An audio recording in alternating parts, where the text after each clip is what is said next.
How's it going, YouTube trappers?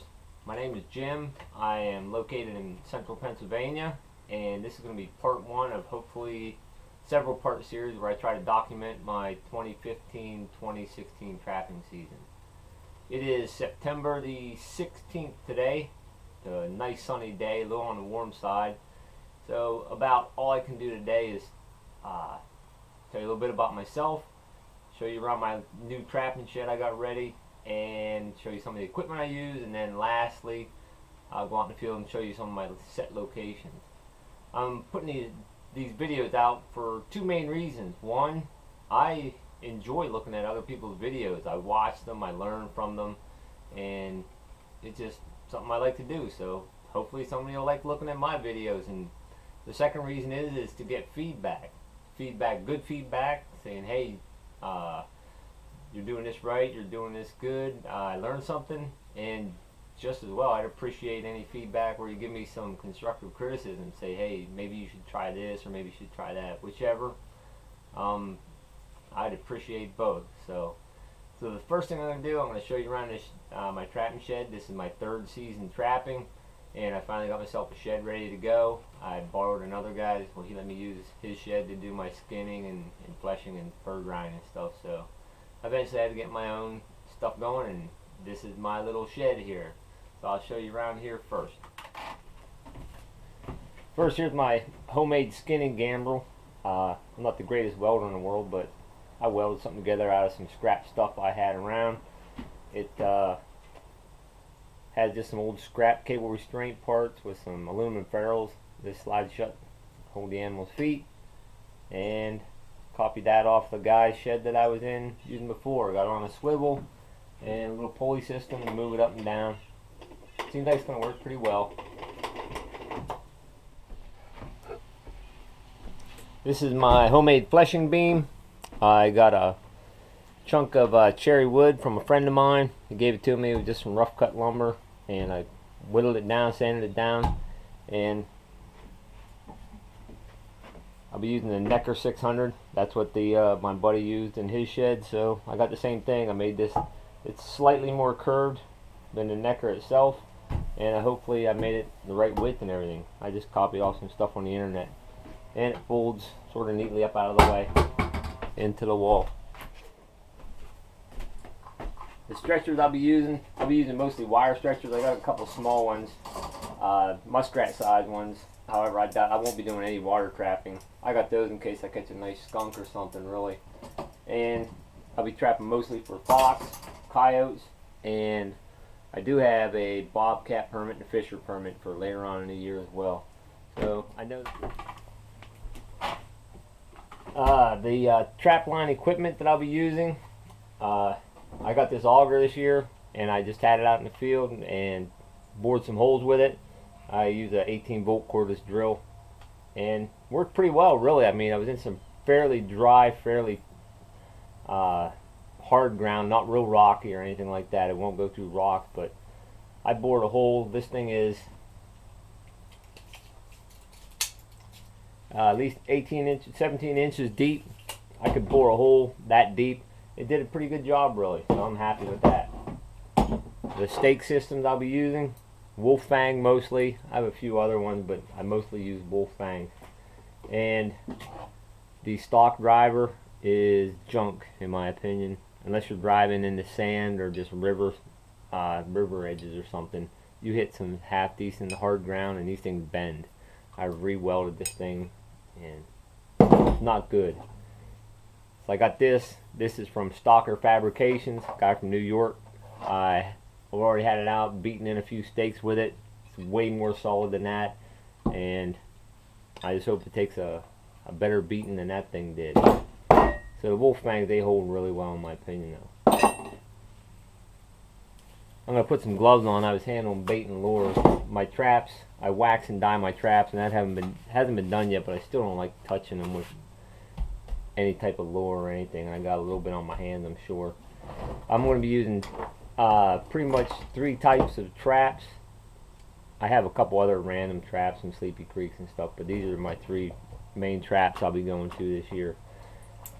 The 1 3/4 bridgers, I used them last year. They worked pretty well. I'll set these where I mostly have a chance of fox catches. Our red fox population pretty low, so I put these where I think I'm going to catch gray fox a lot.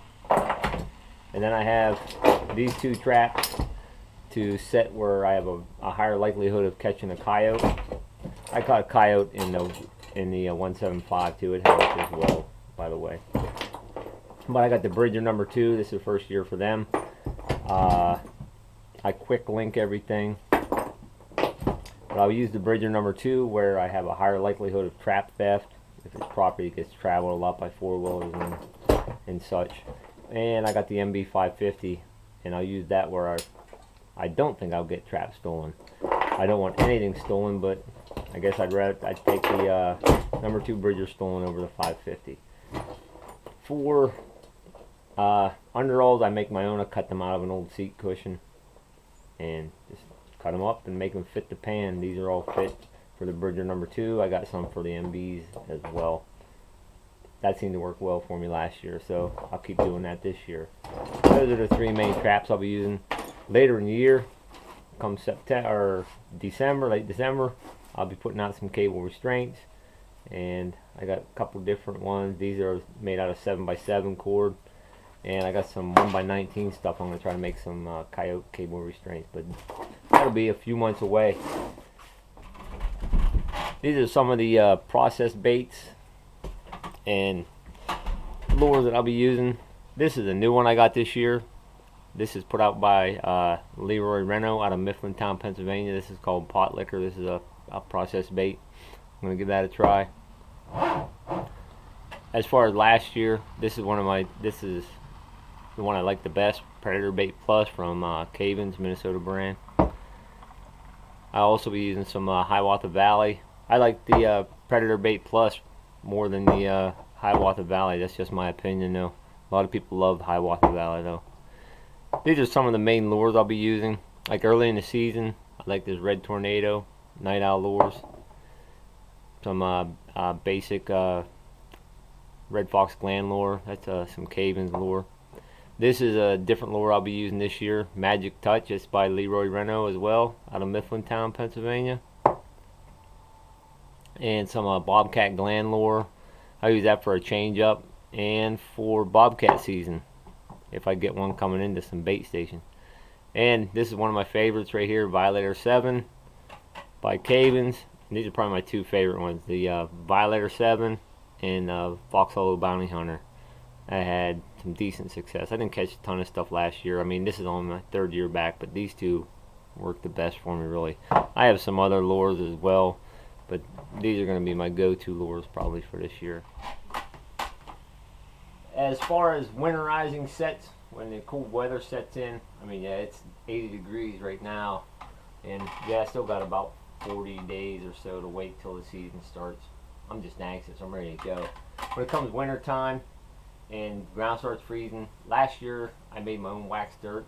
I either did something wrong or I just had plain bad luck because I was catching stuff and then I switched all my sets to the wax dirt I made and everything just shut down. I couldn't even get a dig out. I mean, it didn't matter what I did. And so I'm going to try something different this year, and I'm just going to go to the dry peat moss, and I'm also going to try just layering the bottom of my hole with wax paper. Keeps the trap from freezing down to the ground. It seems to me like the moisture comes up out of the ground quite a bit.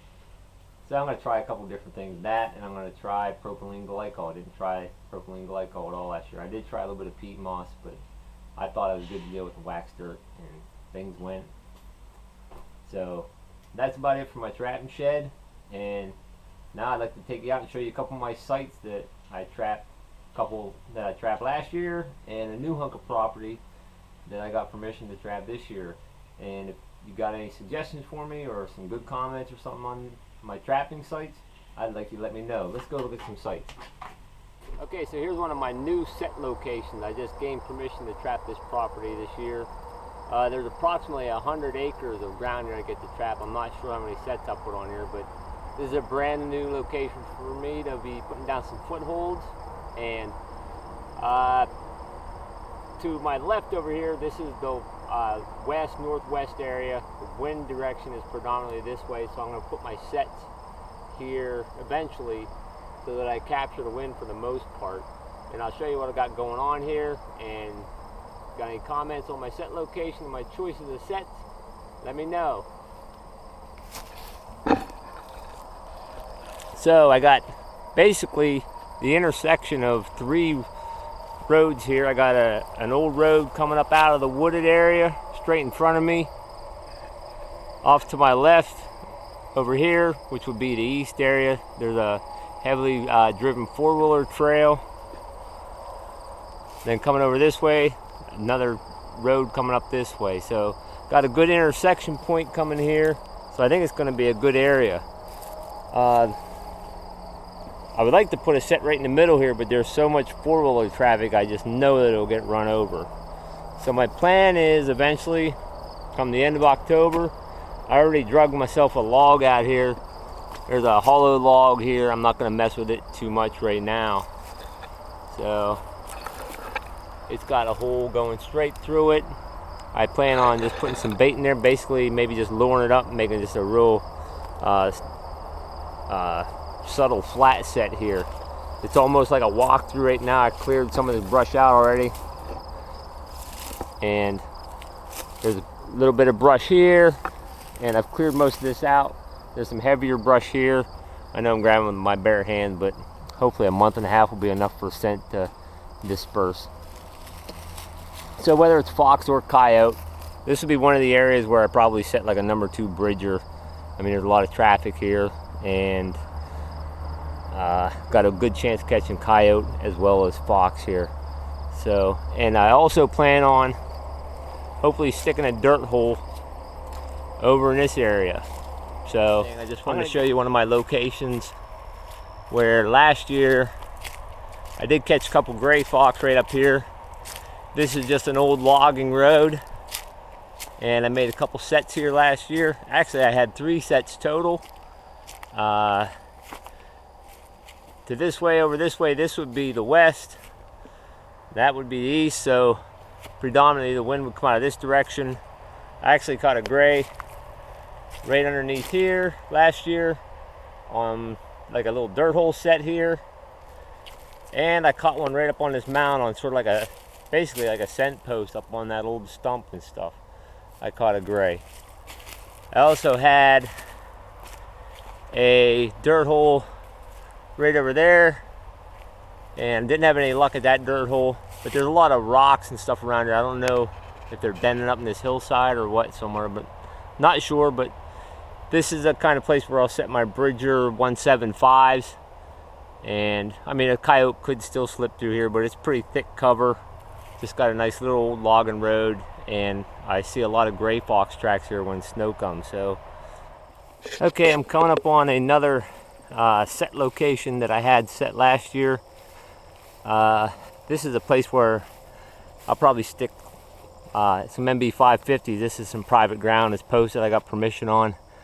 Last year I had a flat set right here, and I really thought I was going to connect on a coyote here, but I had some tracks and prints in it, but didn't catch anything. I come up here and I clear the weeds away from here. I got this one bush that really sticks out here. I'll probably clear a little more weeds out here. I don't know if you can see that. This bush here sort of stands out for me. I never did catch coyote here. However, on down that road, probably a quarter mile down there, I did catch coyote, and then gray fox and 1 possum on down the road further. So I did catch coyote in this area, but not where I really thought I was going to get them. And just right over here, I ended up catching, the only red fox I caught of the year was right over here in a dirt hole. So I'm going to punch another dirt hole in here somewhere with this auger bit.